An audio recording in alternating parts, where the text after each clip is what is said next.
কলকাতায় শাকিব খানের তুফানের ভরাডুবি।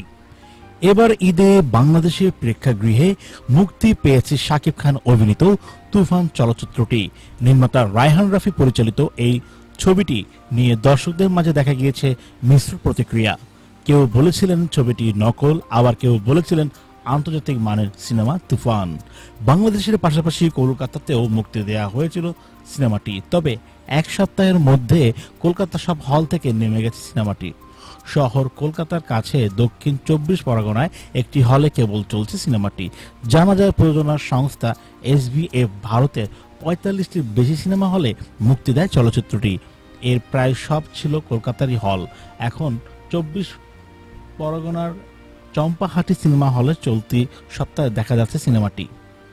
কলকাতা হল মালিকরা বলছেন, এই সময় দাঁড়িয়ে প্রসেনজিৎ দেবজিতের ছবি দর্শক পায় না। শাকিব খান তো দূরের কথা, বাংলাদেশে তার জনপ্রিয়তা আকাশছোঁয়া হলেও কলকাতা তার ভক্তের সংখ্যা নেহাতি হাতে গোনা। তাই এই ছবি এক সপ্তাহের বেশি টানা কোনোভাবে সম্ভব নয়।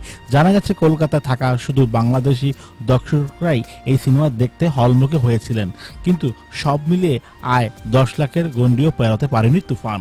প্রসঙ্গত, অ্যাকশন ধাঁচের এই সিনেমায় শাকিব খানের বিপরীতে অভিনয় করেছেন ঢাকার মাসুমা রহমান নবিলা ও কলকাতার মিমি চক্রবর্তী।